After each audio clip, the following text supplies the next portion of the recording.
tenho 4 tipos, né, de material. 5, na verdade.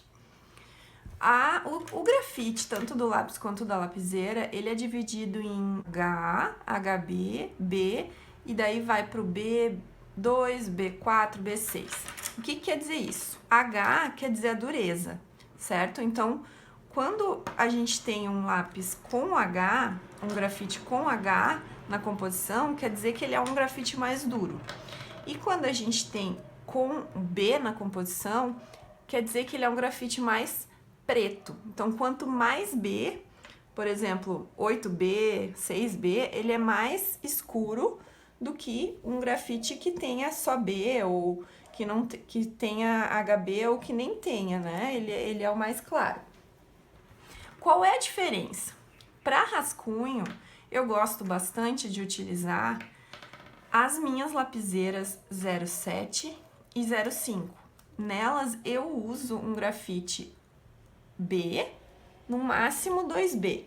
Por quê? Porque eu acho que para rascunho é mais fácil de desenhar.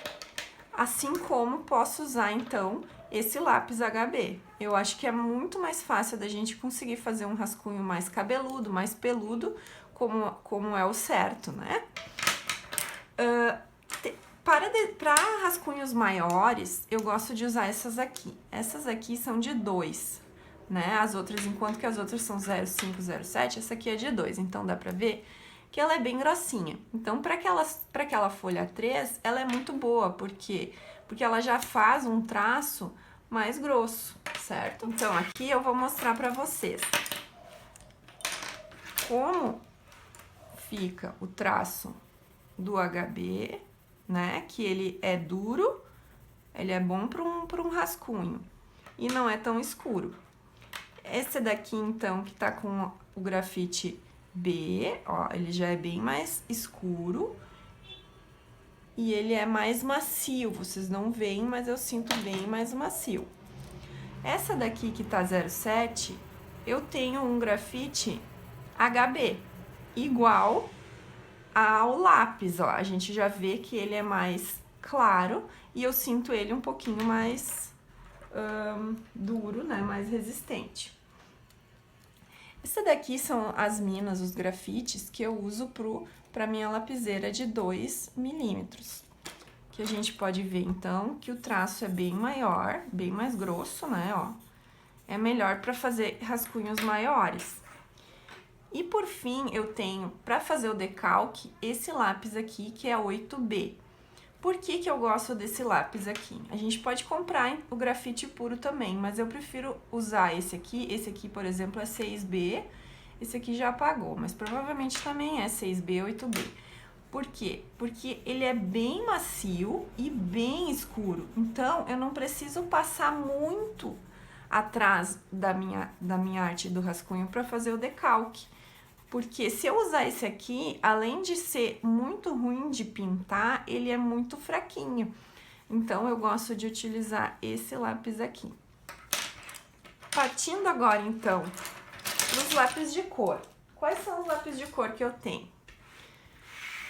Que eu gosto de utilizar são esses. Eu amo de paixão esse aqui, esse Super Soft da Faber-Castell. Ele é super pigmentado e super macio. Ele pega muito bem em papel preto e em papel craft também. Eu gosto bastante desse daqui, da Staedtler, que é o meu lápis de cor aquarelável. Eu também tenho lápis de cor aquarelável da Faber-Castell, mas eles estão uns toquinhos assim, então eu não trouxe. Eu gosto bastante, ele é muito bom. E por fim, eu ganhei esse aqui, da Posca, que ele é super parecido com o da Super Soft, mas como ele é da Posca, ele acaba sendo mais caro. Mas ele é muito bom, a pigmentação dele é ótima, ele é muito macio, mas em questão de custo-benefício, né, esse aqui não deixa por menos, ele é super bom também. Então, agora, falando sobre as canetas Nankin, eu tenho esse estojo aqui da Staedtler, que tem, então, de 0,05, 0,2, 0,4, 0,6, 0,8 e 1,2, que são as pontas. Eu uso bastante essa aqui de 0,5. Eu gosto muito também dessa daqui, que é de 0,2. Então, a mais utilizada por aí, né, comumente é essa de 0,4. E eu tenho também uma da Unipim de 0,4. Eu percebo que a pigmentação da Unipim é maior, ela é mais preta, parece. Além disso, eu também tenho essa de 1, que eu não tenho aqui, que eu gostei bastante de usar, da Unipim. Ela é bem grossinha, ela é boa para fazer uns contornos que a gente precisa, às vezes, de uma ponta maior. Eu tenho a brush da Unipim também, que é super boa. Ela é boa também, às vezes, para dar uns preenchimentos que a gente precisa, apesar de que eu uso bastante o nanquim líquido para isso. É muito bom de utilizar porque elas são à prova d'água, então elas são super boas para utilizar quando a gente está fazendo aquarela. E aqui, então, eu tenho essas outras duas cores, marrom e cinza, 0,5 da Unipim, então essa daqui é cinza e essa daqui é marrom. Eu uso pouco, mas eu tenho elas, eu tive elas para testar. Então, essas são as minhas canetas nanquim. Falando um pouco, então, sobre as minhas canetas acrílicas, de ponta acrílica, a famosa caneta Posca. Eu tenho bastante, eu adoro utilizar, eu gosto bastante de utilizar. Eu acho que eu tenho todas as cores, só que não tenho todos os tamanhos, tá? A Posca que a gente utiliza pro papel, geralmente são desses 4 tamanhos. Um M, um MR, que é uma ponta bem fininha. Aí a gente tem a ponta 1M, que também é fininha e bem rígida, só que ela é um pouquinho mais grossa. A ponta 3M, que ela é um pouquinho mais grossa então, e a ponta 5M, que essa aí é bem mais grossa. Então, essa aqui eu utilizo bastante para preenchimento, colorir e tal. Até essa daqui, né, de 3M. Essas outras duas aqui eu gosto de usar para contorno, coisas que a gente precisa ter a mão mais firme. Além disso, eu tenho uma ou duas da Molotow. Ela tem vários tamanhos de ponta, mas eu só tenho esse tamanho aqui, não posso falar muito sobre ela. Tem, então, da Pilot Painter, que eu gosto bastante também, muito parecido com a Posca. Eu tenho também essa ponta aqui. Essa daqui até acabou já. Vamos ver essa daqui. Essa ponta aqui. Aquela vermelha tinha terminado. E eu tenho outro tamanho também dela, que é similar a essa daqui. Da Bismarck, eu também tenho 2 tamanhos. Eu tenho a ponta fininha, que é bem parecida com a Posca 1M, porque ela é rígida e fininha. E essa daqui, que é a ponta média, que é a ponta mais grossa, que é parecida com a 5M também. Elas são super boas. Por fim, então, que eu tenho também é da BRW, o marcador acrílico da Evoque. Essa daqui, a vantagem é que ela tem 2 pontas. Ela tem uma ponta chanfrada, que eu posso fazer, né, com 2 tamanhos de ponta, e tem a ponta redonda, que a gente pode utilizar para fazer preenchimentos também, super parecida com a Posca. Eu gosto bastante, é o material que eu mais utilizo para fazer meus letterings, e é muito bom porque dá para usar em qualquer superfície, apesar de que em superfícies lisas como vidro, né, a Posca sai, ela é muito, muito utilizada em paredes e muito utilizada para fazer lettering também. Bem parecido com isso, com a caneta acrílica, a gente tem o giz líquido. Esse daqui é da marca da BRW, é bem parecido também, até a própria disposição, a ponta, ó, ela não perde para caneta Posca e ela também tem, então, a ponta chanfrada ali, certo? Outras canetas também que são bem utilizadas para fazer alguns detalhes são as Fine, né? Essa daqui é da Stabilo, que ela tem a ponta 04, bastante utilizada para fazer detalhes. Aí tem as porosas, que essa daqui, essas duas aqui, da Stabilo e da Bic, elas têm a ponta bem parecida, ó. É uma ponta porosa e maior, de 1 milímetro.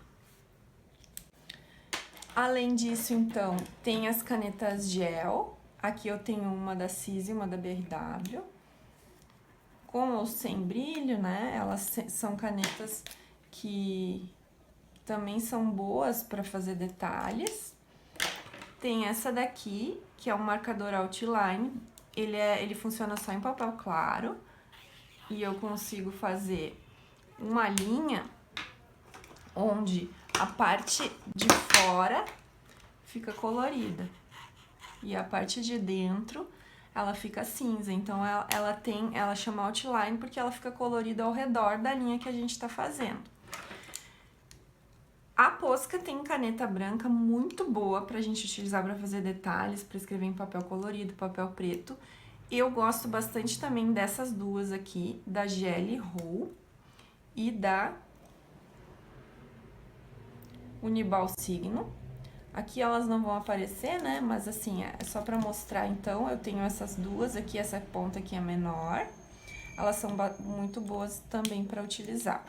E por fim, então, além de muitos marcadores de texto que a gente pode utilizar pra preencher, né, o lettering, tem, então, a Brush Pen. Eu vou trazer uma que eu tenho aqui, que é da Stabilo. E vou trazer uma que eu gosto bastante, que é essa aqui, que é da Pentel Touch. Então, essas são as canetas que a gente usa para simular caligrafia, certo? Que a gente faz, então, o brush lettering. E são muito boas. Eu gosto bastante dessas. Elas têm a ponta mais firme, o traço fino e grosso fica mais fácil da gente distinguir. Mas também existem muitas outras marcas de caneta, né, de brush pen. Essa aqui é da Tombow, então ela tem a ponta mais comprida, mas ela é super boa também. Existem também canetas à base de solvente e canetas à base de óleo, certo? Essas canetas aqui são à base de solvente. Essa daqui da Sisgraph, então, ela tem um lado brush, elas pegam bastante em papel, né, um lado chanfrado. Também tem a opção de um lado chanfrado e uma ponta menorzinha. Elas são à base de solvente, são boas pra gente fazer preenchimento. Essas canetas precisam de um papel especial, porque quando a gente colore do outro lado vai acabar saindo, né, a tinta. E também tem canetas pra gente escrever em cerâmica e vidro, que são bastante utilizadas para fazer caneca. Eu gosto bastante do marcador da Unipaint, que é a base de óleo. Essa aqui, ela é muito boa para fazer caneca, a durabilidade dela é super boa. Ela também é bastante utilizada para fazer vidro e coisas que vão ficar no exterior, né? Pegar sol ou chuva, porque ela não vai sair com a água. E outras 3 marcas de caneta que eu já testei para cerâmica, então, são essa daqui da Sakura. Ela também é a base de óleo. E essas outras duas aqui, que são específicas, né, pra cerâmica, essa daqui da Marvel Yoshida e essa aqui da Compactor. A minha experiência, a durabilidade foi maior com a da Unipaint, fazendo o mesmo procedimento para todas as canetas. Mas tem muita gente que se dá bem com essas outras aqui, da Compactor e da Marvel Yoshida, certo?